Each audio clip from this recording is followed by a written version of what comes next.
worries. So, okay. Oh, if I can get my camera angle right. Oh, baby, come on, you can do this. There we go. Because I actually just started doing more YouTube videos and stuff recently. Awesome. So because everyone's like, after the podcast. They want the content. Yeah, that is. Yeah. See stuff, and we're visual too. So what I do. So. Sorry. Shut up.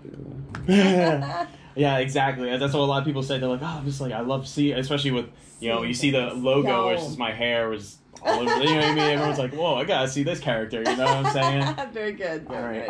We're gonna do some sound checks. If you want to put your headphones on, please. Excuse me, please.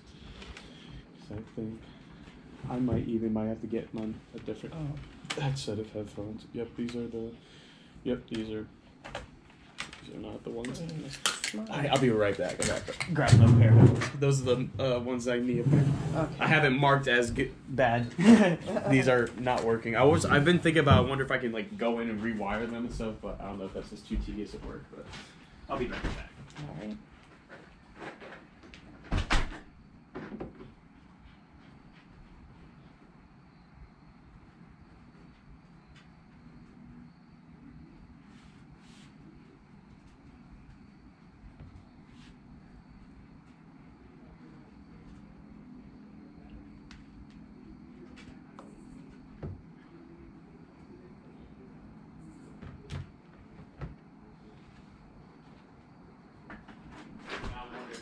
Slice it and refix it that way, or just buy a new headset. It's $50, but it's like yeah, fact.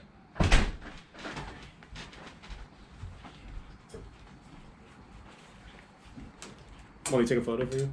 Oh, sure. Oh yeah, of course. I was just checking my hair. I just want to make sure I'm looking good. You're looking great. Well, now I'm looking at myself now. I was like.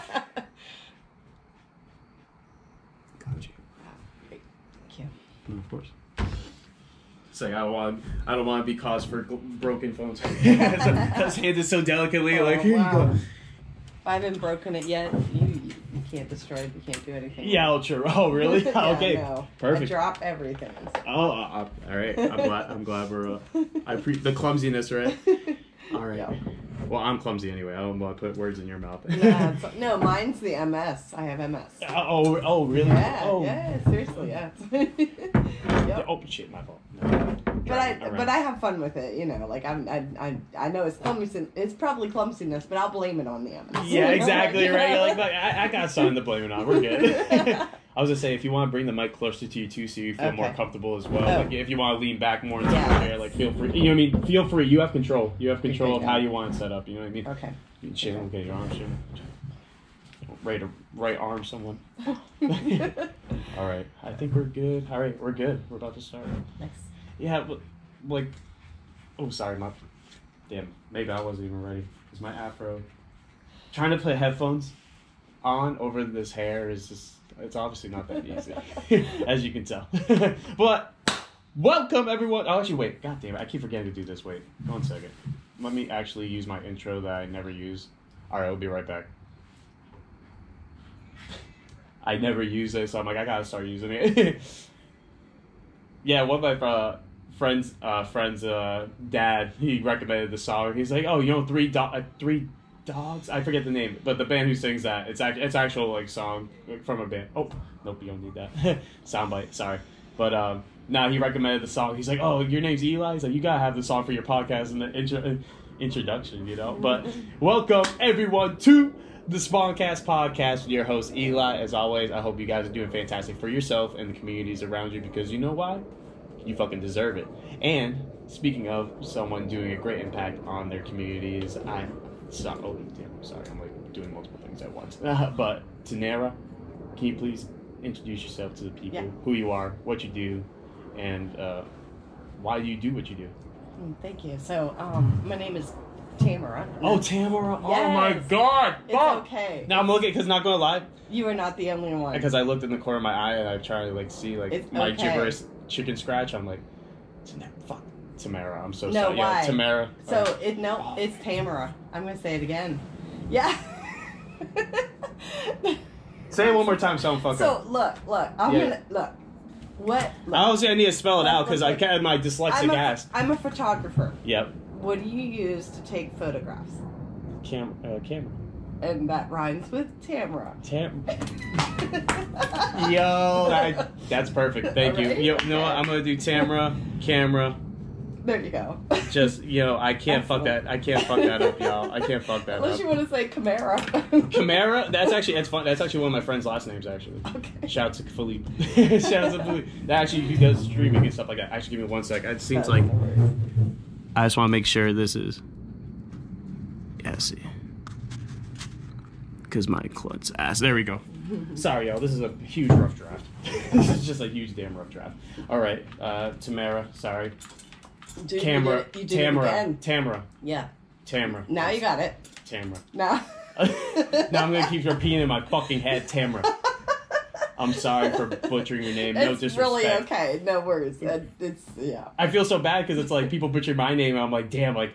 It's Elijah. I'm like, I know it's not too well, bad. there's a lot of ways to say my name, so or like people have different pronunciations for it, so I don't blame you. No, but it's just like after a while you're like, come on, y'all. Like, can y'all get with the program, please? Like, it's not that hard. It's like I swear we all know English. I was a school teacher, so I know how important. I mean, I know about names, mm-hmm. and I had to memorize names. Was there any names like that you're like, why did you name your kid this, or like what was funny, or was it really? Absolutely can't really think of any at I can imagine.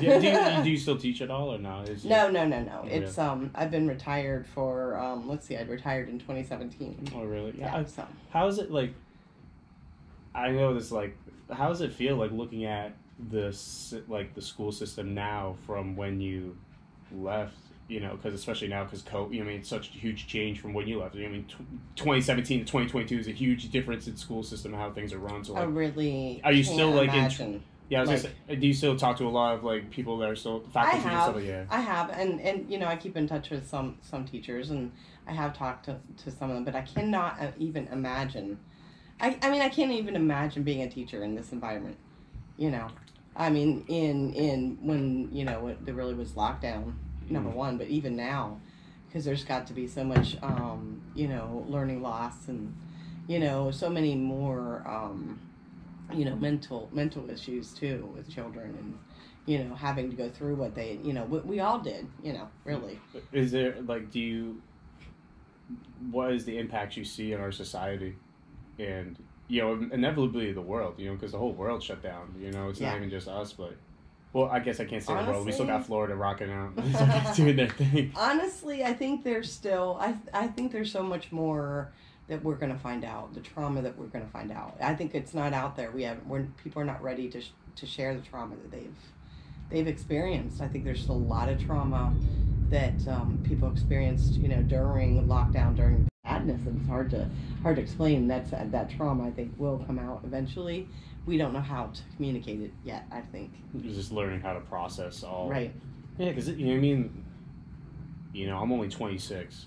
I've never experienced something, or have even read in history of such things like locking down the whole world. This is the first experience of us, our human society, human existence, and as far as we know anyway, this could have been our 500th round of being humans. I don't know shit. I'm just human. Hey, I'm open to all ideas, but just for instance, I was talking to a young woman who she was in college during lockdown, and she switched majors in college because she wanted to get out faster. So I see I see that probably, 10, how many times over, stories of people, they made life choices because of the pandemic that like maybe they might not have, for good and for bad. I don't know. Is there choices in your family that you like, big impacts and stuff that you've decided to do, like that has made you reflect on actions you should have done already, or maybe I don't know if it's there have been some personal things, but it wasn't really with family. It was choices, health choices maybe, that like put me in scary situations. I don't regret, but it's kind of amazing. I mean, I told you I have multiple sclerosis, and I decided that I was going to get this experimental treatment, stem cell transplant. But of course, when I got my stem cell transplant, I was in Mexico. I had to go to Mexico. Yeah. That was part of it. I had to go to Mexico, but when you have a stem cell transplant, it involves chemo and what? So you really? Yeah, I didn't know that. Yeah, so your immune system is totally wiped out. But the thought with MS is that it should have wiped out my MS, and so far science say that it has, right? So I'll come back to that, but in December 2019, I had no immune system. We were all in the pandemic, March of 2020, right? So I came back to the U.S. with no immune system, and it takes you 2 years to build up an immune system. Really? I Yes. didn't know. See, I didn't. Why? See, because I've done minuscule research on stem cells and stuff, and I did not expect chemo to be a part of it. Is that Yes. something that it's only for what Yeah, explain. Sorry. No I worries. don't Yeah, know. so stem cell transplant, there are treatments out there, right? So there's stem cells, and what a stem cell is, right? Yeah. They're baby cells that can grow to be anything or whatever, So the idea is that MS is an autoimmune disease, and that the disease is attacking my brain and nervous system, right? So, and the theory is that that's my immune system attacking my brain and nerves, right? So the idea with the stem cell transplant, which involves a chemo, is that you wipe out the immune system and restart the immune system, And so far it's been almost 3 years, and then they harvest my own stem cells, before they give me the chemo. Okay. Right? I get the chemo, they wipe out my immune system, and then they give me back my own Stem cells. That's what they did, and this was through this program in Mexico. So. Oh yeah, I was gonna say. So is it was it a because you said it was an experimental procedure, right? Oh, Jake, I'm sorry. Damn it. Give me 1 sec. I gotta open the door for that little kid. Sorry, we got a little Jake. He's puppy wants in. Yeah, exactly. He controls everything. Come on, come here, buddy. Oh no, don't you walk away from me now. Oh, whatever. All right, never mind. All right, I guess he maybe wanted to be a part of the episode. Never mind. Sorry, y'all. Changed his mind. Yeah, Jake's he's bipolar. He's old, He's 14, He has a right to be like. No, I respect that. I respect. But going back, so because it's an experiment. It was an experimental procedure. Was it funded? Was it out of pocket from you, or was it funded through America? Good question. It's very complicated. So, all right. So I'll try to say it as concise as I can. But my journey started when I learned of stem cell transplant. I learned it of so there's an actress, Selma Blair. You may know who Selma Blair is, right? She was in Legally Blonde. She was the girlfriend of the. I don't know. Anyway. No, it's just honestly me. I'm terrible with names. It's so fine. Even with fine. If you show me a photo, but yeah. Anyway, so there's an actress. Anyway, she has MS, and she had this procedure. Mm-hmm. She had it done in Chicago in a clinical trial that then what I applied for, and just before I got in, they closed down the trial. Right. Yeah. So that's how I learned about the stem cell transplant for MS, right? And then it just kind of put me on a path where it's I'm going to find out where I can get this again, somewhere else, right? And there are about 15 other countries around the world who have programs like this for MS that they do a stem cell transplant, and they will do this, right? Not the U.S. Not the U.S. And here's how. And I tried. I did.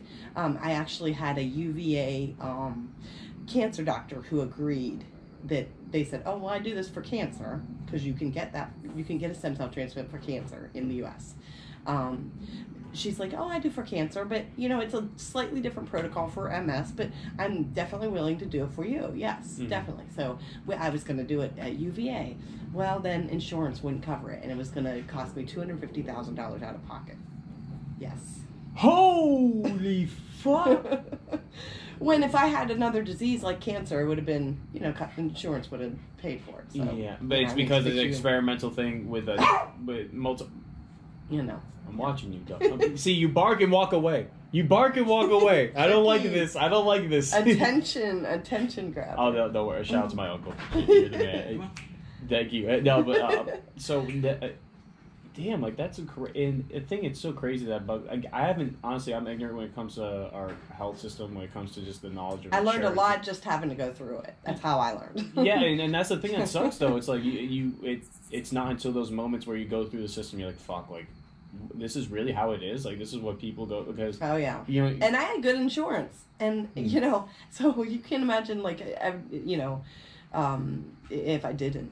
And I that was something that I still speak out on, and I'm just like, why should a person have to go to Mexico now? Yes, okay, it cost me $50,000 out of pocket to go to Mexico and have this done, but you look at that in comparison and you're like, oh hell yes. Already just what is such as a mind blow to me, like an American has to go out to a different country to get like wait, what? Like, aren't we supposed to be the country to be best health? At least make sure our own people are good. Like our own people should be okay. Like you know what I mean? At least not have to go to a court. You know what I mean? Yes. And that's risky too. You know what I mean? I don't know what fear or questions you had going out there. Like very scary. Yeah. How was the experience? Like, I mean, it was very.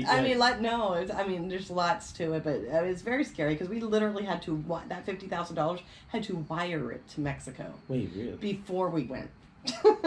And it was, you can imagine my husband's like, he actually works in finance, and he was like, oh my God, this is not, and it is pretty sketchy because you just talking to a person on a phone, and you're like, yeah, you're wiring it to their bank, and you're doing, and you're going, hope I went through. I mean, there was a moment, and, we got to Mexico, we flew to Mexico, my husband went with me.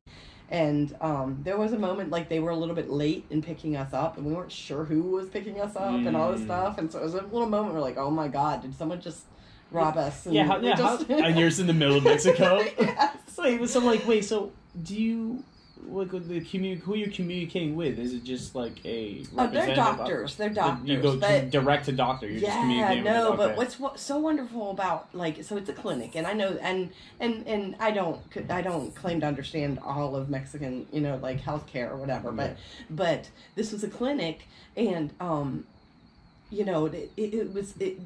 these people just struck me as so much more caring than any healthcare person in the U.S. Really. They're all doctors. I mean, even the guy that picked us up, Really? Yeah, and they're just like, they truly, what I think of as a true doctor is like interested in the results, interested in figuring out how to help a person, like truly interested, and this clinic to have this, and that's exactly how they work, is they're like, this is how, they came up with this protocol all on their own. Mm-hmm. What doctors do that here in the U.S.? Oh, really? They came up on their own, and collectively, and are just like, and Mexico has their own protocol for stem cell transplant for MS, and it was very, very organized, very impressed because, they 28 days we stayed in Mexico, okay? And they put us up, so for that $50,000, okay, that paid for everything. I hope so. And I hope so, please. More than medical, it paid for they put us up in a condo, a beautiful condo. We had somebody that had sterilized the apartment every day. Really? Because you don't have immune system. Yeah. But it was nice because I stayed in the condo. Mm-hmm. I didn't go to the hospital. I didn't stay in a hospital. I didn't do any of that. So you still traveled to the hospital, right? Yeah, okay, I don't know if they brought it to you or... Yeah, so it's three times in the whole 28 days. But the rest of the time I just stayed in this, in this condo. And it was awesome. I had everything I needed, I wanted, and, and it was wonderful because it's like, my husband took care of me. He was my caregiver and whatever, but it was awesome. We needed rides, they rode us to the clinic. It was just like so, and evident. I mean, but beyond all of that, the care just was amazing. And simple things like, okay, so, this procedure, they have it down to a T where, okay, you know how when you are sick in the U.S. and you are like, okay, what do you got to do? You got to make an appointment with the doctor. Then you got to go to the pharmacy and pick up your meds. Mm-hmm. Okay, so the way they have this is that, those little boxes, they just hand you a box of meds when you have this procedure in Mexico. I thought it was a beautiful procedure how they did this, because it was like all over the counter meds that you could possibly want to have during the procedure. Oh, okay. Like, oh, if you have stomach ache, you want this, and this, these things, right? Yep. All in this box. But you called the doctor, and they'd say, go in the box, get this. They already knew what's in the box. Yeah, it's easy yes. for... And then it worked almost like a hotel minibar. So at the end, you turn in the meds, and you're like, oh, you took this and this, and they charge you for the meds. Mm-hmm. And that's included with the $50,000. That's... Yeah, I mean, that was it, but it was very cheap. It was, compared to, again, American... Yes, oh my gosh, yes. And that's the thing that we really need to look upon is our just health system when it comes to costs, like, in general. Like, why are things so expensive even, like, insulin? Like, why does it have to be so expensive? A life-saving drug, Well, a lot of with MS is kind of that mind, like, why it doesn't make sense. So... There's a lot to my story, but what brought me to cannabis is because it was the prescribed MS drugs that you see the commercials on TV all the time. Ocrevus or whatever. They do the peace sign. They're like two doses or whatever. Two joints. No, two joints. Two joints. That should be that should be mine, right? Yes, you should put that as your theme song. Theme song for life. Instead of Ocrevus, yeah. But Ocrevus was the medication. Well, actually, no, it was another one that made my liver fail. Wait. So yeah. Wait, and this was during. No, this was So this was back in 2017. Okay. So 2017, I was, so I had been diagnosed with MS for 4 years already. Mm-hmm. MS is a disease that many people get in their 40s and 50s. So, and that's actually something a lot of people don't realize. They think you're born with it or you got it or whatever, but it happens, and, it's young people. You think you're in the clear when you're in your 20s or 30s, but there's some things that you could develop in your 40s and 50s, and MS is one of them. And that's for like what's the root cause of it by any chance? So they don't really know. So they don't really know what causes it. They'd say maybe it was a virus. It's a virus that caused it. Whatever. Anyway. Yeah. Whatever. So all they do. So all that traditional medicine does is that they try to cut out your immune system, but they try to keep your immune system permanently low. Okay. Permanently. Permanently, like taking the medications. Okay, that you see that I told you, that are for MS, to treat the MS, is the idea that, my immune system attacks my brain and nerves, so let me just not have an immune system. Let me cut it down. But see, it's a different concept than the stem cell transplant. Yeah. Stem cell transplant, I don't have an immune system for, like 6 months and then working on it up to 2 years. Yeah. And then no more. Then I don't take any more medication. Yeah. Here, you for life just take this medication, you just have a weak immune system for the rest of your life. And that's the thing, because the pharmaceuticals aren't looking to... They're not really curing anything. Yeah. It's just it's a Band-Aid. That's what it is. That's disgusting. It's like you said, it literally shuts down your liver. Like what? So my liver enzymes were, their normal range is like in the hundreds, and that medication shot them up 60 times what they should be. Yeah. Oh my God. Yeah. So and then they just prescribe, like, they don't. There's like, hey, here you go, and it's so difficult because they're kind of callous about it too. So the answer is, as soon as they knew that or discovered that was, what caused my liver, I was like, okay, so what's the next steps? Oh, we'll just choose another medication. That's it. Yeah, just like, oh, it's like another we'll just thing. choose another Russian one. roulette. Yes. Which one would you like? And I'm like, none of them, thank you. No, but I did end up going on Ocrevus, and then it was a whole other ball game where I had like infections all the time because you don't have an immune system. You're catching infections, so it's a trade-off. It's like, oh yeah, this might be treating my MS. Maybe there's a chance, but then I have all these infections that I got to deal with because I have no immune system to fight them off. It's more harm than good. Like, what the fuck? Like, Yes. aren't you guys supposed to be healing the communities and the people you have? And I don't know. I don't want, shout out to doctors in general, but then there's of course, there's the bad apples, just like every, all human societies, there's always bad apples wherever you go. It's just like, there's people who just care about the money, who care about, this. And so I saw that. I mean, so when I say I learned a lot about the, American medical system, that's what I learned. I learned personally, and the disappointment that, I can't even get a stem cell transplant, even if but I have to, I can't even get that in my own country. I have to go to Mexico to get that. And only if you have I have to have cancer, you have to hit certain, boxes to be able to get health care in this country. And you think, too, like, going back to what you're saying, what was the medication you were taking again? My fault. No, it's Ocrevus. Oh, Ocrevus. Yeah. Oh, my fault. But no worries. For like, I don't know, just again, like, doctors wanting to, like, not, when you have stem cell research, or again, I'm ignorant, I don't know if the studies, if it, it's proven to work when it comes to MS. Like, sure. Like, you know what I mean? But if there's other alternatives that are more like, instead of forcing you to take this medication or whatever to keep your immune system down, like, they know, like you said, infections in the long run. I think it's all like, I don't see the difference. I feel like that's experimental too. You don't really know the outcome. Yeah.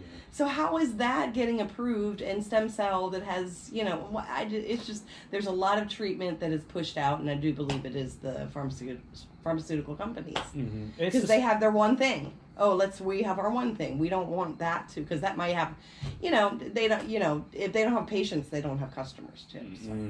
It's just, I don't know. It's just weird because it's like, wouldn't you, like, isn't trust and reliability like better than, you know what I mean? It's just like knowing the longevity, because like, guess what? You're gonna have them continuously because they're gonna go to you and know, like, you're trustworthy. You're gonna make sure they're good. Like, make sure they're. I don't know. It's I felt more of that in the program that I was in Mexico. Yeah, absolutely.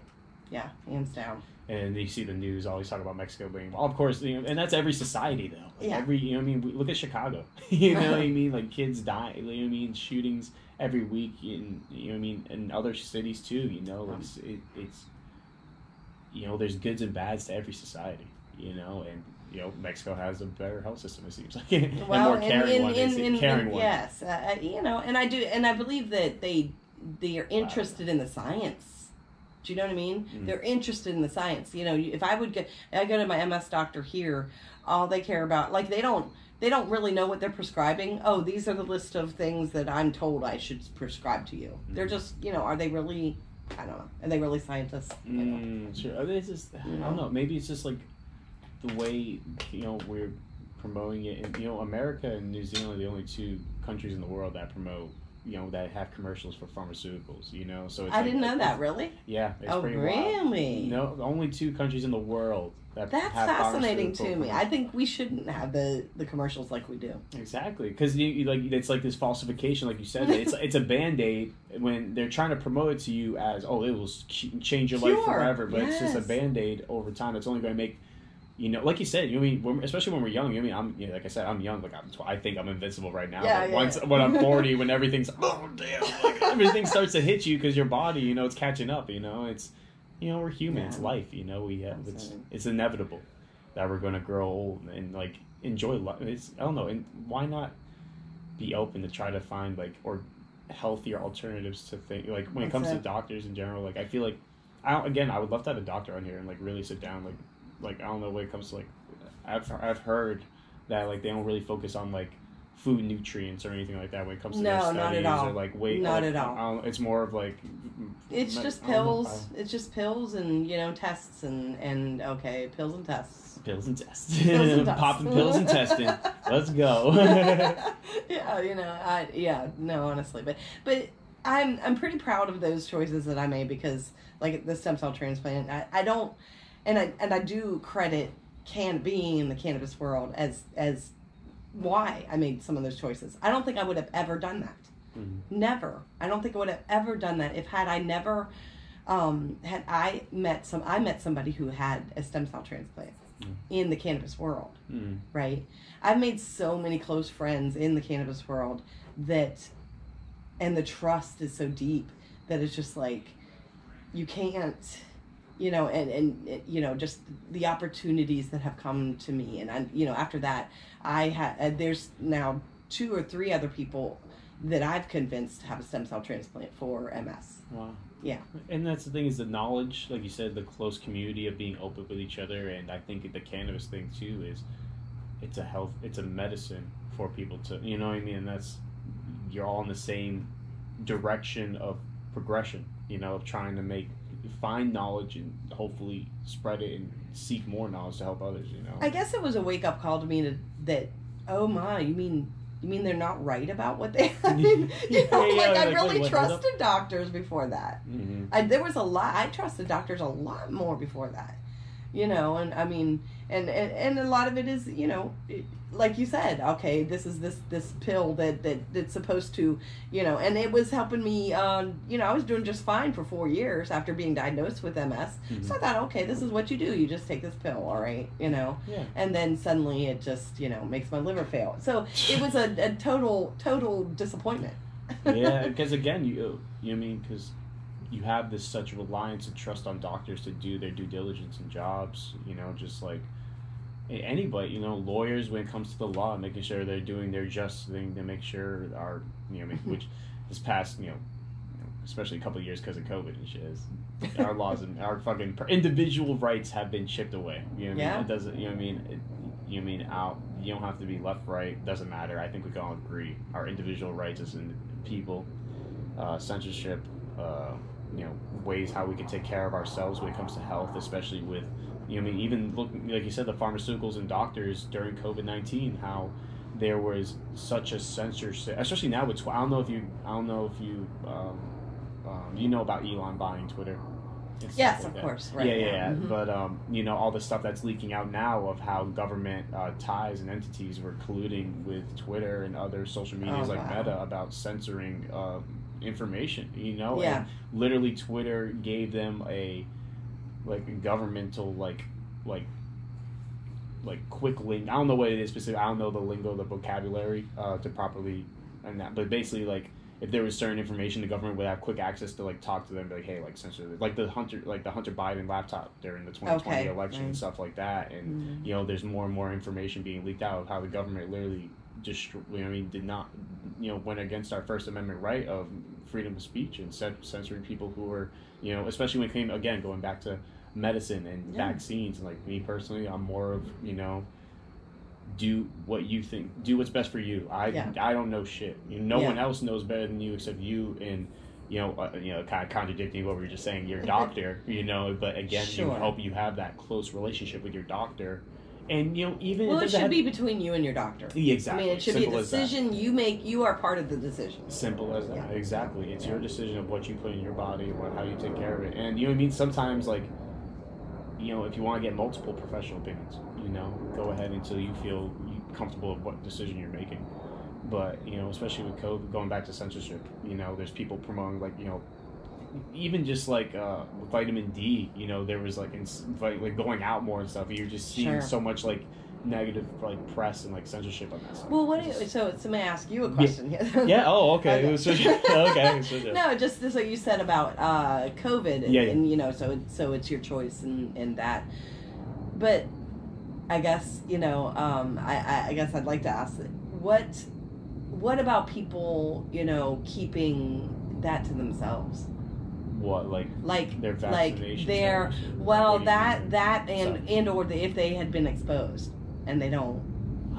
I guess it, if they went, it's my body, that they should know if you had COVID or not. And letting others know around you that, hey, I might have been exposed. You might be careful around me. Oh no, you know what I mean, that kind of thing. I feel like that's definitely definitely be like, because I wouldn't want, my grandfather died of COVID. Oh, I'm sorry to hear that. Don't be sorry. It's not your fault. well. You're not COVID. No. No, but it's hard. Yeah. It's hard. It's just, death is inevitable. Yeah. You can't control what. That's how I kind of look at it, and it's, I don't know. I think it's a personal responsibility to like, hey, like, if you care about someone enough to be like, hey, like, I think I might have gone in contact, maybe you should check yourself, but like, right. I'm just letting you know. I think yeah. that's a communication we should be open with in general. Like, and again, that's going back to like health in general. Like, people are starting to be more cautious. Like, even just having a common flu, hey, I got a little flu, like, maybe don't hang out, just, Oh yeah, I think I think people are more careful maybe now. They're more careful when they have the flu. They don't want others to get the flu. I mean, it used to be, to me, like, no one gave a fuck. No, right? I know. I was like, I was a teacher. I mean, I'm like, you had sick kids all the time. Yeah. Exactly. Hey, that builds your immune system, I can imagine, at the time, right? Though, shit. Right. Exactly. Exactly. No, that's one of the things I think through COVID, that's the traumatic things that we've been through, that I think that, so just some of those personal choices, and not everybody can make their own personal choice, and if it invades somebody else's space, do you know what I mean?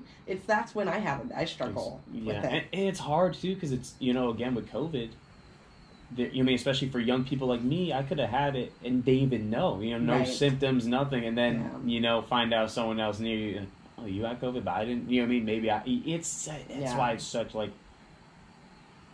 it's a gray area, and it's hard, and I understand why there's such turmoil when it comes to like, you like, when it comes, for example, like mask wearing, like going out with mask, and I've seen, like, I don't care if you're sick and you wear a mask, but like, I don't know, if teach your own, again, another thing, like personal responsibility, like if you don't want to get other people sick, wear it if you want, I think it's just personal resposibility in the end. I think that's really it. I don't know, like, I think, I know it sounds so simple, but people are responsible. You hope that they're responsible. Yeah. There are going to be some that are not, and it's, And I think it's just caring for your fellow human and fellow people, you know what I mean? And I understand there's people out there like, oh, but like, it's my freedom. Like, yeah, of course, you have the freedom to choose what you want, and you can, I don't know, I can't say shit, man. I can't fucking, because it's just so much going through my head. And that's what I mean. It's so not simple. Think it's going to take us years to process all that, I think. And then I think at some time we're going to have some words to, I don't know. I just feel like, you think about it, there are things that it takes years for our society to work out how that's going to, come out. But no, exactly. It's just, I think the best way, like you said, is just learning to process it and respond to it accordingly, to lay it out properly, instead of just laying it out. And for example, people were rioting during the times, what I mean, going out and destroying cities, like, and you don't want to do that. You're only hurting your community and yourself. You're technically shooting yourself in the foot. Honestly. Yeah. But honestly, forget about that. I want to ask about your book, actually. All right, actually, we're kind of, we really been, my fault. It's all right, it's all right. That's what the podcast is about. I love talking though. No, but let's talk about your book, though. So, like, tell me what inspired you to write this book. Is it like a biography about yourself? Like, explain to the people. Yeah, explain. Yeah, so this is the book, but really, the book is okay. No, that's why I'm just like presenting it to the people. Yeah, exactly. But it's called The Human Cost of Marijuana Prohibition. But it really, actually, the book came after founding the nonprofit. Okay. Oh, okay. So the nonprofit is Cruel Consequences: Portraits of Misguided Law, and the book actually contains all of the content of the nonprofit. We are a nonprofit portrait exhibit of people who've been harmed by marijuana prohibition. Okay, so in the concept of an art exhibit, a traveling art exhibit, portraits of people with their stories, their individual stories. I'm a photographer. I've taken most of the photographs myself, written all of the stories, and they're all compelling. And I just kind of flip through the book here a little go bit, ahead. just kind of give you an idea. Yeah. But they're all so they're all black and white photographs here. I get a nice close up for everyone to see real quick. Sorry. Boom. Get those nice close-up images real quick. Oh, all right. He's looking like a nice hemp farmer. Yeah. Well, we've got all kinds of, there's actually right now there's 18 different stories in the book, Okay. and they each have, their individual stories, but I'll tell you first what we've done with them. Mute myself real quick. Go ahead. Go ahead. I just want to make sure I got everything correct. There we go. Perfect. Sorry, guys. Just wanted to make sure the cameras. I was getting some zoom in close images of the book for you to see on YouTube. Go on YouTube, SponCast Podcast, and watch this interview and on video if you want your eyeballs to be amazed. Yeah, so just kind of showing you, so we would take the art exhibit out. These are the original set of portraits with stories in a public setting, and draw people in to see the art and an art exhibit, and then learn something from it. Learn what really does happen to somebody when they are arrested for cannabis. So what's and these are all. Are these all locals from Virginia? Have you gone across the country and met with people in different states? So it started out as just Virginians. Yep. It started out just as Virginians, and we have 8 or 9. I think I lost count. Yeah, I think it's 9 now. 9 Virginians out of 23 stories so far. So it did start out just as a Virginia project, and really I didn't think that it would be where it is right now. I'm very proud of the what we've been able to do with it, but I just plan to it evolved out of I was the patient. So I have MS, as we've been talking about. But I was the patient that testified in the Virginia General Assembly in 2017 for the medical bill. So at that time, it was CBD oil available just for people with epilepsy.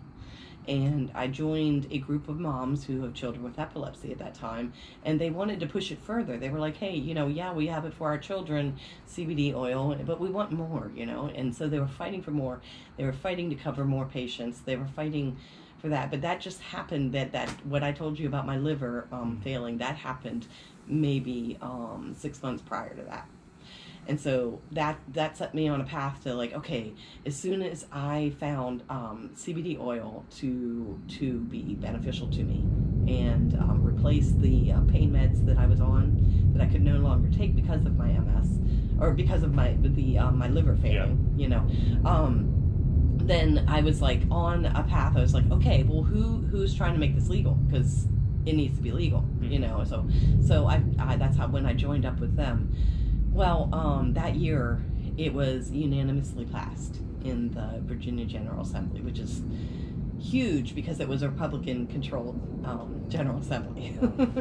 So, and that's kind of the environment we're kind of going on now. We went more Democratic, but we're moving. Our General Assembly's moving into that environment again. But it was unanimously passed. The medical bill was passed, but.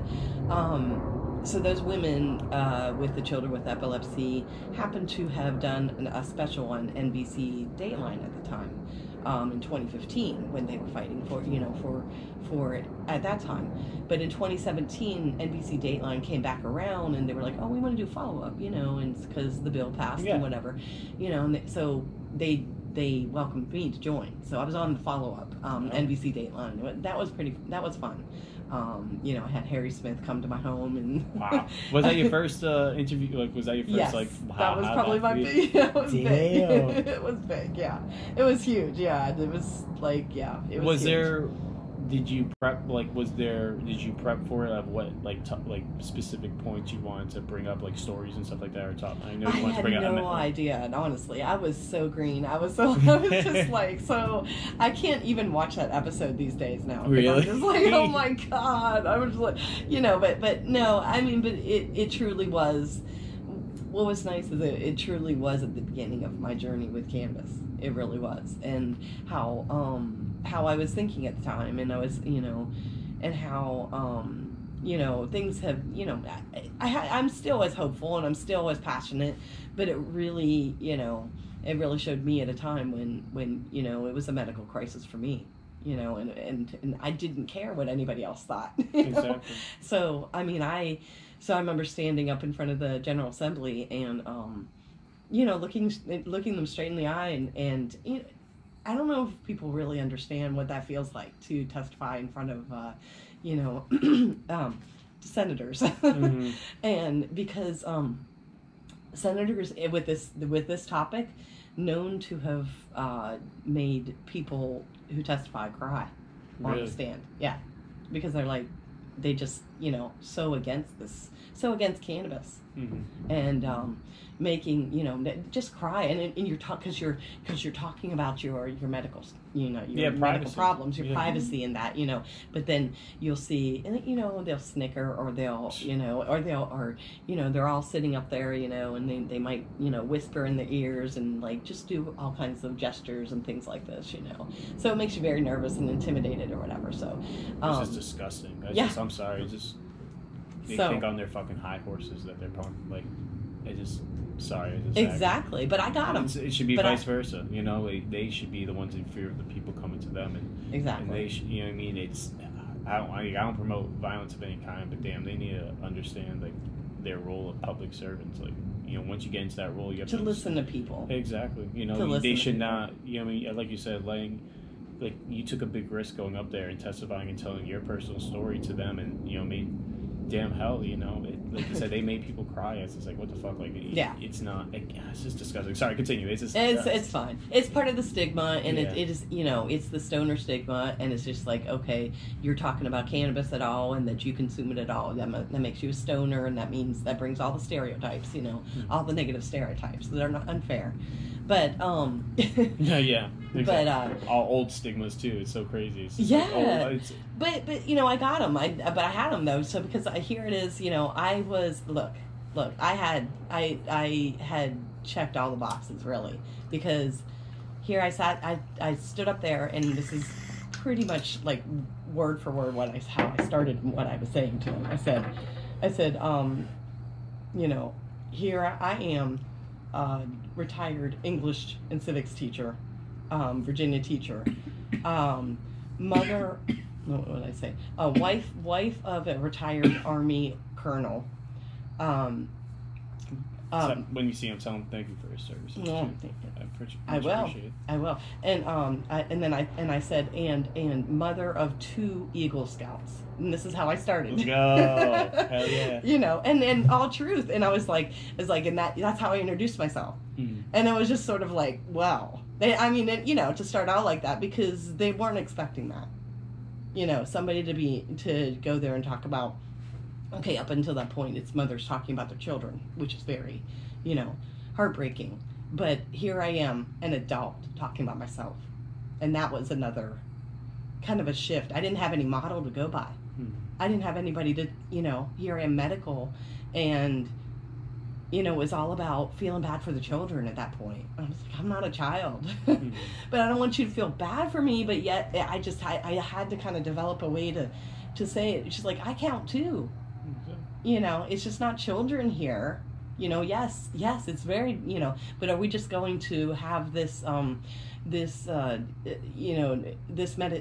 medicine available just for children? Children grow up, Mm. and then what? Mm. So all right, you're popping pills and writing papers.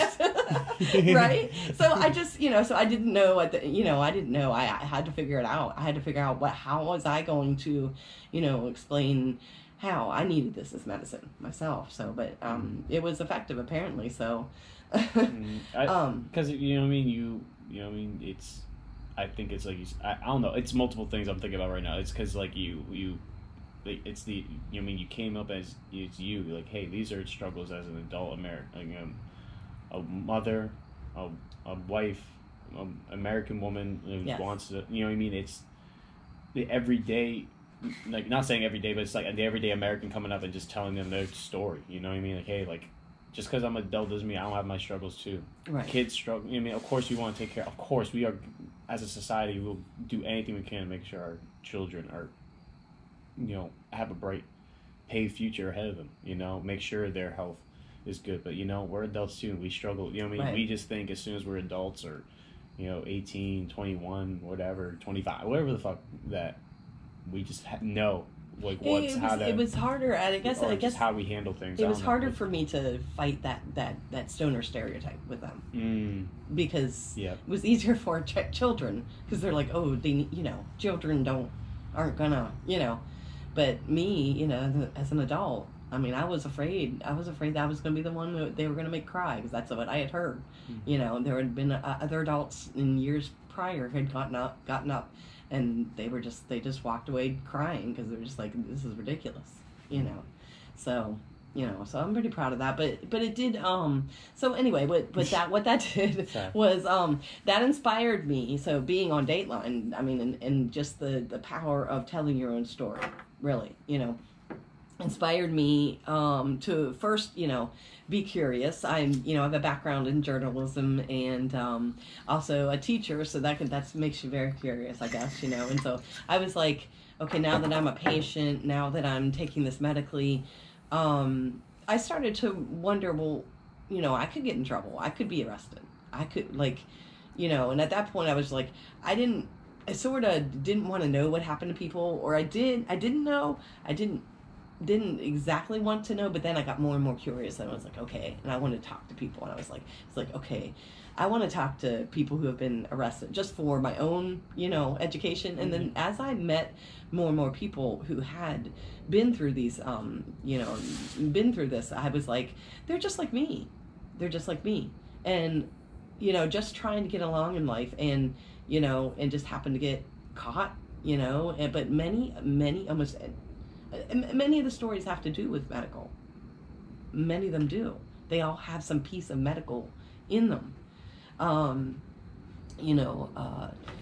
story. I was going to say, is there any stories Absolutely. that you would like to share? Yeah. So the one that you were talking about, I think you were saying, he looked like the hemp farmer. Hemp farmer, maybe. So this is actually a pretty sad story. So this is Joe. Tug on my heartstring. Yeah, so this is Joe Francis here, but I will go ahead and tell you. Hi, Joe, if you do listen. Wow. Joe passed away, so I'm going to let you know that, so yeah. Damn. I should have told you that. Damn. Yo, she got me, yo. She got me. You fucking thought. I should have told you that. Well, may his story, rest in paradise, and yes, may his story help many along the way. Well, that's really kind of how I feel about it is, so Joe, okay, so when I started the project, Joe, I had a database, and I was like, I had a prototype, and I was like, okay, this is our example of what we want or whatever, but then Joe was the very first person to sign up to literally give us his story. Yeah. And at the time when he gave us his story, he was arrested at age 19, which is the typical story. So if you know anything statistics about the age that people are arrested, it's young 19-year-old males. Really? Yeah, it's the number one age of getting arrested for cannabis. So his story started out like that. Of course, so his it was a shame for his family and whatever, but here's all it was, though. It was his friend.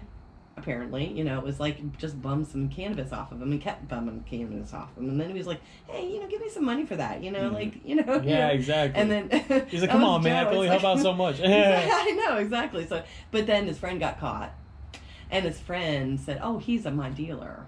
He's my dealer. Rat. and Joe was like, and it was a very shame, his shame on his family and his he had. Want me to hold that book for you? Absolutely. Well, you're the one presenting the story. I want. Absolutely, yeah. So you can look through it.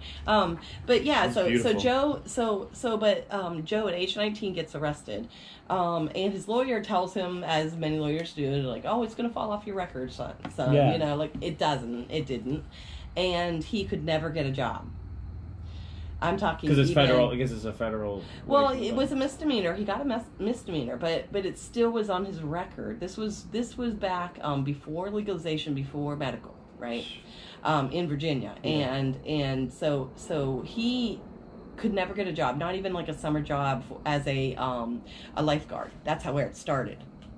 That's where it started. And and then he managed to, graduate from college. He actually wanted to be a kindergartner teacher, and he actually got a job as a kindergartner teacher in Virginia Beach schools. Check this out. This is it kind of adds to the, why, just like, it's the ridiculousness, I guess, is he gets a job as a kindergartner teacher in Virginia Beach, but then wants to move to another school in the Norfolk public schools, and then they're like, oh no, you can't be because of your record.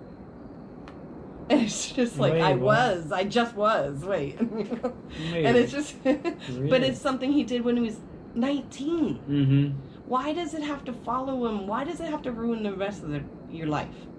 A plant that literally anyone could just go to a corner store fucking and buy. Like now, it's like buy. Like literally, what the heck? Like, it makes no fucking sense. No. So, but then the other piece of his story is that when we met him, he was already in stage 4 colon cancer.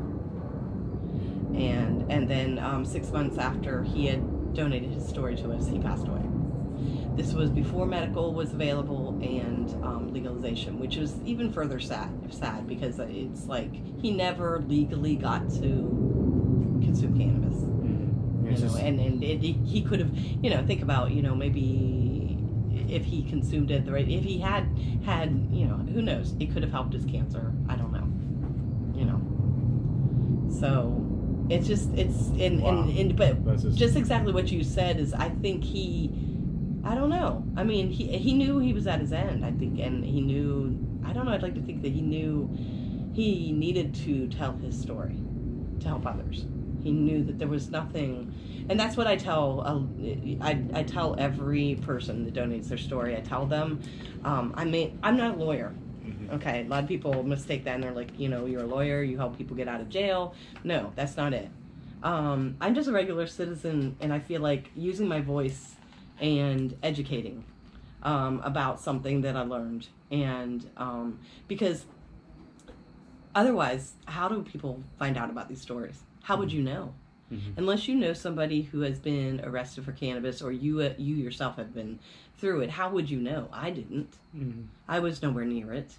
And so then that comes along with that is what we don't know. We make up things. Our imagination takes hold, and that's exactly why I created this project, is because I didn't want to leave it to people's imagination what people look like and what they're about. If they're arrested for cannabis, this is, for this topic, I think you need to know the human beings. Mm-hmm. So each of these stories, so that's Joe, but each of these stories that we cover many demographics, many different ages, and really the goal here is to show the entire story, the entire demographic of the story, because cannabis consumers are everybody, like all ages, mm-hmm. all demographics, and that's exactly who's getting arrested too, Yes. It just leaves me speechless, because you are right. It's people like you that are coming on, and I wanted to thank you too for you even coming on the platform and telling your story, because again, it's the ones who are silent who suffer most from, I forget, there's like a quote about that, it's like, but it's, it really is true. It's the ones who are quiet who suffer the most from laws that are affecting them, or who just don't speak up and say, they don't have a voice. And we need people who... And this is a safe platform for them to tell their stories. And so we continue to collect stories. We're currently looking specifically for New York stories. So just kind of putting that out there, all states, but, it has focus on some others, want to cover some different states. But when I say that I'm not a lawyer, and I tell these people that I may not be able to help them. Many of them have come back to me and said, you have helped me, actually, because they say that they're not ashamed to tell their story now. They can hold their head up high, for instance, may I tell another story? Yes, of course. Okay. You're more than welcome to tell me. So I'm going to go ahead and tell you about Harry Kelso from Roanoke, Virginia. Okay. So Harry Kelso served 10 years in a Virginia prison for distribution of cannabis in Virginia. His story really involves the distribution, but he did not even want to tell his story initially to us. Really? When we met him, he was only 1 year out from his 10-year sentence for cannabis, and you can imagine. So let me tell you the years. So he went in 2008 and came out like to 2017, something like that. Yeah. So you think about it. So when he went in. All right, just kind of give you perspective. Like Colorado legalized, I think it was 2012. It's been a while. Yeah, because I remember going for my 21st birthday. Yeah, and I was so if he went in 2007, 2008, okay, Yeah. and then didn't come out till like 2017, okay. How was the cannabis industry in 2017? It was building up. Mm-hmm. In that whole space of time that he was in prison for distribution of cannabis, Mm-hmm. the cannabis industry built up in that time that he was in prison. So he gets out, and here it is that like imagine what he sees. You know, It's like, wait, what the fuck? That you know you've heard that before. You know, like cannabis prisoners, like what they might think, but his is really in that space of time when the cannabis industry really started. Mm-hmm. You Like know, right before. Like right before everything. Yes, right. So you think about like that. Hey, he was doing that. You know, before he was doing that, and that's what he. You know, So he didn't want to tell his story. He didn't want to talk to us, and it's understandably so. Only 1 year out of the 10-year sentence, Yeah. and then having that environment around, you know. So, but it kind of the story involves his friend, and we needed to get Harry. Sorry, my fault. It's fine. No, My face looked familiar as heck. I was like, oh, wait, do I know that guy? We needed to get so NORML, NORML, Yeah. NORML.org, National Organization for Reform of Marijuana Laws, had contacted me and said, hey, do you have anybody? We need to get somebody to DC in 2.5 days. Oh, god damn, sorry about last minute. Yeah, and I was like, well, I'll see what I can do. I don't know, you know. I mean, we were, you know, I only had like 6 stories at the time. I was like, you know, but they were asking me, and I was like, oh, well, I'll see what I can do. So I called everybody I could possibly call, you know, on the database and whatnot. Happened to be Harry's friend was like, hey, you know, my story's not great, but you know, my friend, you got to talk to my barber. So Harry's a barber. Oh. He's a barber in Roanoke, and so he kept trying to call him. His friend kept trying to call him, and his friend got back to me and said, you know, he's not answering my phone, or he won't talk to me. He doesn't want to do this. Several, you know, different excuses. And then he said, hey, but I got a plan. We're gonna 3-way call him. Oh, damn, got him. So and that's exactly what happened. Is set up a trap real quick. He's like, but actually it allowed me to talk to him. So I started talking, and then he was like, yeah, okay, you know, I'll do this, you know. So and it was just this mad dash to, like, you know, he stayed in my extra room in my condo, and then I escorted him to DC to talk on Capitol Hill, which within 2 days, and it was amazing because he then, from that point on, he's like, I'm amazed. He can't stop talking about it now. Mm-hmm. Like, whereas when, you know, before telling his story, he was like, he didn't want to talk to anybody about anything cannabis. I don't believe, you know, you think about it, you know, you just got out of prison 10 years, and this is what do you know what I mean? And you're coming out on this, and somebody wants you to talk about it. You know, I don't think I even realized, you know, what that might have made him feel like, you know. But thankfully he did come with us, and, you know, and he's so proud now. He's just like, so... I would like to get him on just to hear his perspective of, yeah. like, to talk about his mindsets, like, like you said, the difference of mindset from before prison and to, like, transition of getting out and, like, just, you know what I mean? It's just the difference. No, yeah, and what that felt like. But he's now so proud that he's just like, last year. So because of him telling his story, he was on ABC Nightline after legalization. Oh. So yeah, that's all on our website. The link to that or whatever on cruelconsequences.org on our About page and Harry's page. So it'll be down in the description below. Go support. Support. Yeah. So but that episode is there. Also, my Dateline episode's on there as well if you'd like to see that or whatever. But he's speaking out all over, you know, so I'm sure he'd love to come on. Hell yeah, no, I'll be honored to. Not hell yeah, we can talk after this and get contact information. Absolutely. And you're more than welcome to come on multiple times, even if you have, like you said, stories. Even you and that said guest can come on together, and we can, have them conversate. That would be awesome. That would be cool as hell. I'd love to. So anyway, but it's been, we're so with these stories. I mean, it's been a wonderful journey. The pandemic, man, I tell you one thing about the pandemic that with these. So it was a far off dream. So I was taking these portraits around, right, and educating the public and whatnot. But then here it is, pandemic hits, and there's no in-person events. So I'm like, what am I going to do? But these portraits, I decided that, one day, it was really a far off dream that I was like, maybe this might happen one day, and I was like, I'm going to have these on the walls of dispensaries. This is going to happen. These portraits of these people who have been harmed by marijuana prohibition are going to be on the walls of dispensaries, because the education needs to be seen there too. And I was like, you can't even remember the privileges they have. Yeah, and store, people working there, they don't, so there are a lot of people that don't even realize they're in the cannabis industry, and they don't even realize the history that's there, and in what has happened with the law before, Yeah, even just like me, like I moved here over a year ago, and I was in Mass, and we've had recreational Leo since 2018. I don't remember the last vote, but so I'm used to chiefing outside. I come down here, I move with my cousin, I'm chiefing out in public, and he's like, dude, you can't be doing it. I'm like, what do you mean? It's like, and it was literally like 2 months before the vote in July. Okay. And I'm just like, what do you mean? He's like, oh, it's not recreational yet, we're getting that vote. And I'm like, oh shit, because I don't know, because once we get it, we're fucking privileged. We just think it's like, oh, it's nothing. We didn't have to go through, especially the people growing up in it, that are now having it in their culture that's a regular thing. Like, they don't realize the suffering and the torment and that people the stigma. Yeah. Exactly. And it's great that you goes have on. It still goes on. Exactly. It's not over. I mean, it's definitely not over. Exactly. That's definitely not over. And this is another piece of our message, is to take notice that there's still laws that need to be changed. We still need expungement in Virginia. There's no expungement for any crime in Virginia. Really? And I want you to think about that.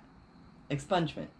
That means it's cleaned off your record. Yes, we have sealing of cannabis convictions in Virginia, but that doesn't really mean that much. Sealing really just seals it at the police level.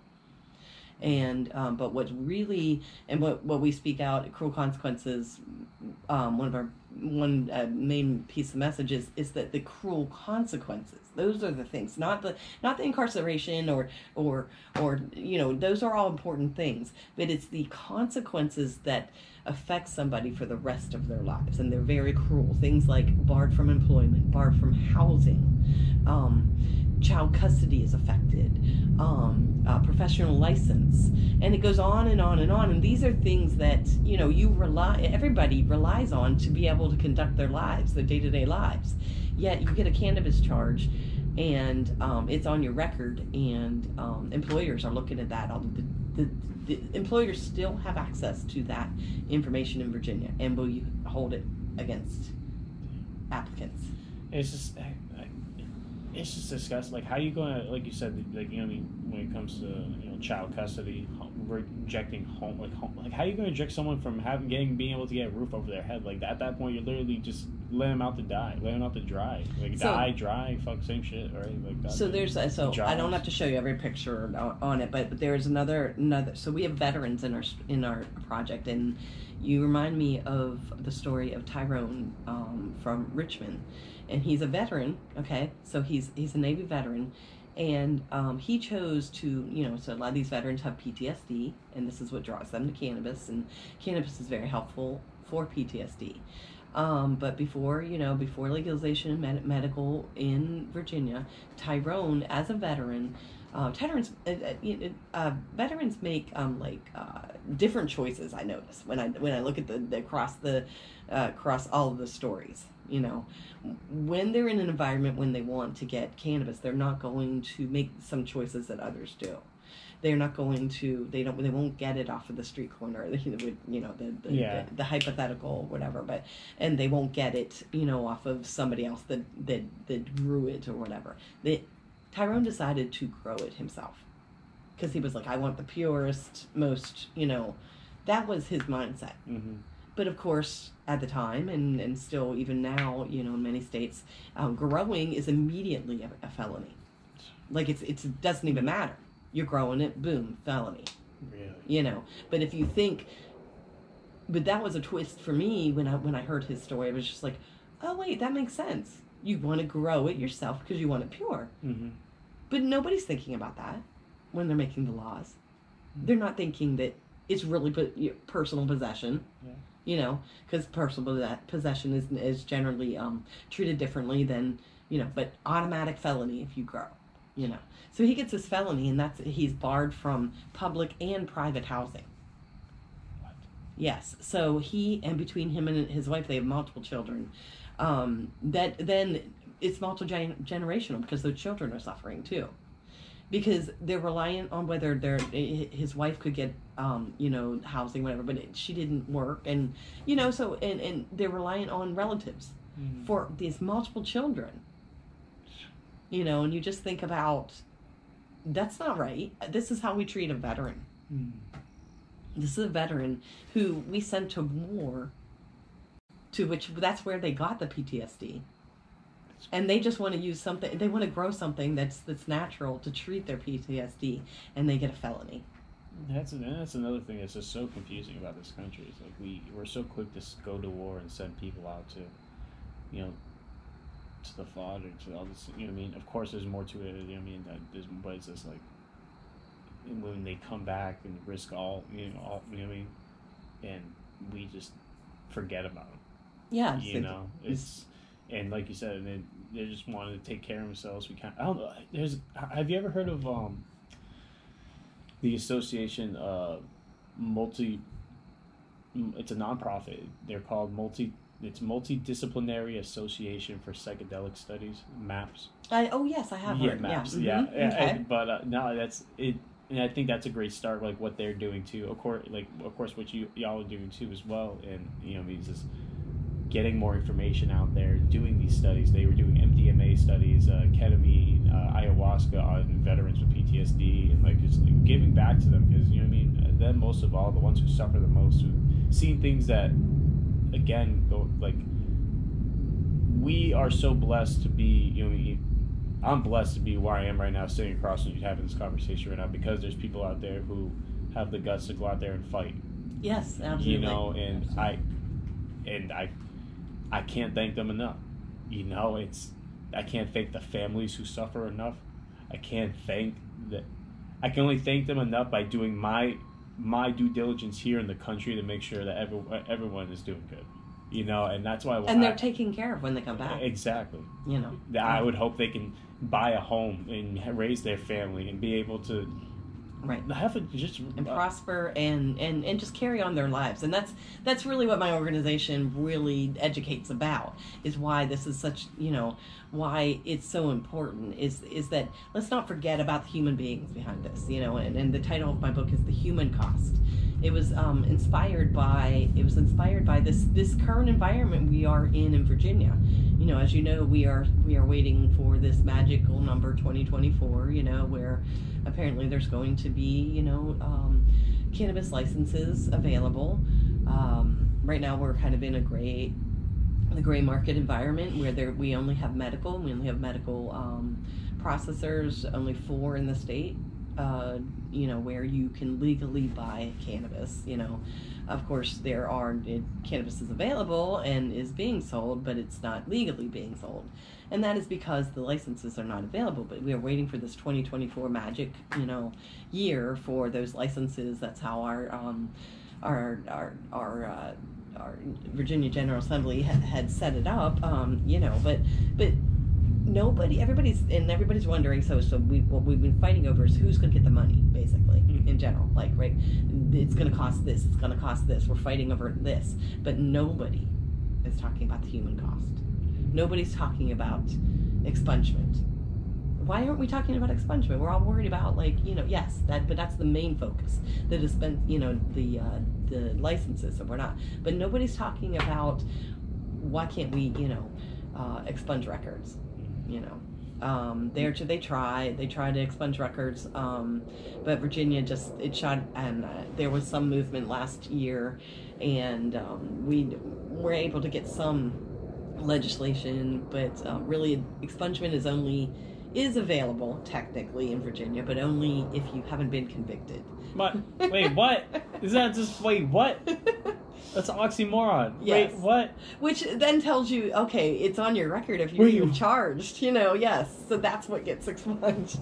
You motherfuckers. Exactly, isn't that crazy? Oh, God, this goddamn government and shit. God damn it. More government makes things shit worse. God damn it. But it's...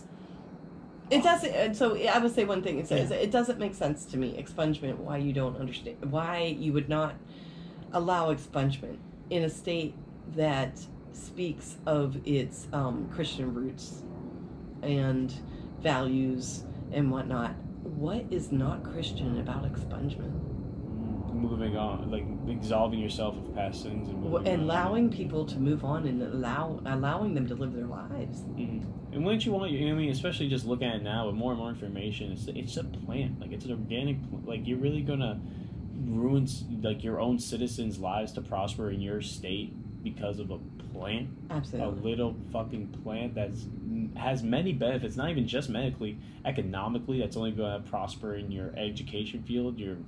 It's only going to benefit the people more if you make sure that these goddamn politicians and people put it right are properly using it well, and making sure that people are taken care of. Not their people, fuck them.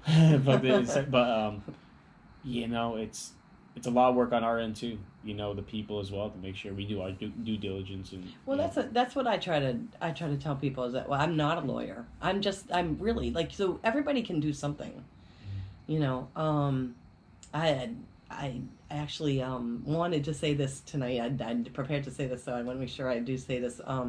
That I just read this the other day, that the statistic that the young people age, so we're headed on the midterms. We have like less than a week or whatever before people should get out there and vote. Mm-hmm. Well, I heard the statistic that 60% of 18 to 29-year-olds don't vote in the midterms. Just will not. They only vote in presidential elections, every 4 years. Repeat that again. No, so midterm. So yes, yeah, 60% of young people age 18 to 29 do not vote in midterms, the election like we're about to. Wow. Yes. And that's the most impactful too. It is. You have control of the House. You have control of the Absolutely. Senate. So you think about. So let me also tell you that. So a couple of weeks ago, Biden made an announcement. That President Biden made the announcement. It's a very good announcement that he's pardoning all federal prisoners. Which, when you look at it, it only amounts to be about 65 to 7,000 people in the entire U.S. But that's all he can do, right? He can only pardon the federal, there's maybe a few other things that he can do. But he's asked for it to be descheduled, which means that is the technical description for descheduling is what we want to happen. Mm-hmm. We want, and that is federal legalization. So he has recommended that for Congress to do that, right? Please. But he can't do that. Mm-hmm. He himself cannot do that, right? He can't deschedule. Yeah. It's going to take Congress to deschedule. Okay. And it's going to take the right people in Congress to deschedule, which are the people we are electing right now in this election. Oh, okay. So then I think about it. 18 to 29-year-olds, don't you think that they would be the most likely to vote for pro-cannabis candidates? Exactly. But they're not voting. Mm-hmm. Everybody out there, listen up. You better fucking go vote. You better, you know what I mean? And that's another thing. Talk about, the veterans who fight out there for us. We have to do our due diligence here, make sure we're right, we're liking the right people to make sure that everybody's good.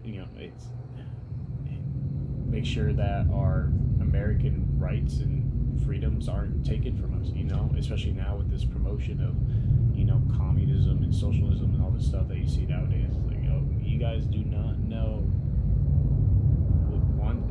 If we lose America, there's no other country like this country. Once we lose that, not to vote to me is just you're giving. It's like voting for the wrong person. You're not.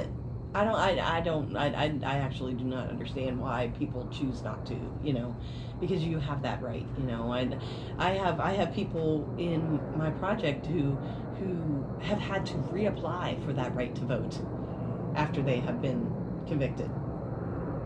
So, I mean, take that lightly and think, you're just going to throw that vote away, that vote can make a difference. It can make a difference. I mean, it's voting the right people in. And so you think about it. So I can't, I was just down in Farmville, Virginia, and they've got a candidate down there that I was doing a little research on their candidate. Their candidate's totally against cannabis. But you know that those people did not know that? They didn't know that. And so they're just thinking, and that's a lot of it in Virginia. People don't want to look into it, or they might be intimidated by the political process or whatnot. I try to encourage people to, being a former teacher too, and I was a civics teacher too, but I never claim to know everything, but I'm just super curious and I want to know, so, and I'm not ashamed to ask questions. So, and I think in the political process, and when it comes to something you believe in, you've got to ask questions and not feel stupid about anything and not be intimidated by it. I've had people who seem like they're the most, motivated activist, but then in private they're just like, hey, so how do I get to talk to my senator? Tell me how I do that. They don't know. They don't actually know how, and they don't think that their senator's going to listen to them, or but one thing I did learn through all of this is that when you are that candidate's constituent, like you live in their area and you actually vote for them. Like the people in Farmville, I can't vote for them, right? I can vote for only the people in my area. Yep. That for Congress, right? So, but you have that power. I don't have that power to vote that person in. So that person is going to listen to you. Like if you go visit them, most politicians, most legislators, if you are their constituent, you've made an appointment to go and speak to them.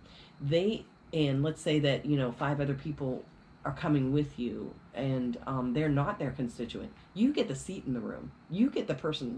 They're going to listen to you. This is what usually happens: is they will make the time to listen to you. And they need to make that time. I think it's on the podcast. Yeah. But bring the whole setup. Yo, what's up? You ready for a podcast, motherfucker? Yeah, there you go. That's right.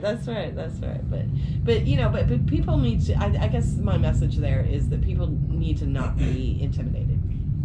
Your legislators do want to talk to you, and they need to listen to all sides.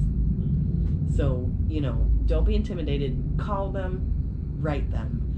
Multiple times, visit them, let them know how you feel about this issue, because silence is only going to let them feel like oh, okay, nobody cares about this.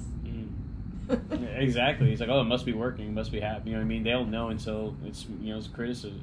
Until they get the constructive criticism. What I mean? And that's our part as citizens. Again, our part as citizens. We can't sit silently and let them mess up. We have to speak up and be like, hey, like this is not working. Like try something else. Like they're not fucking all-knowing beings. They're human just like us. That's what we forget too. They make mistakes too, and we can tell they do make. They just make them quite a bit. They make quite a bit. Yeah, it's admitting that they made these mistakes. I guess that's the big thing. There's no admission that we can't say that we did anything wrong. Of course, No, what do they call it? Accountability. Yeah. Yeah. It's hypocrite. It's a hypocrisy as well. It's just, it's like. And I think that's it. I don't know. I mean, I think that's the thing with expungement too. It's just like then we'd have to admit that we were wrong, Well, this is we have to. Isn't that how we grow as people, as individuals? Like I've looked at myself playing in the mirrors, like especially after having too many beers last night. I'm like, damn, you gotta stop. You gotta stop, man. I don't drink like that, but no, but probably like too stoned. Like, you had way too many joints last night. You got too many bong rips. But we have to look ourselves in the mirror and have that realization of truth. It's reality. We have to own up to our consequences. That's the thing. Every action has a reaction, and it's not always going to be positive. And we have to at least look at it as, yeah, you made a mistake, but take it as a learning experience too. That's how I try to look at things. Like, it's not a loss; it's a learning experience. It's try to switch up. So I mean, so we're breaking down the stigma. I feel, being able to see the people behind the stories, hypothetical stories. Why aren't we using real stories? It's like actual people instead of just like the Dare commercials that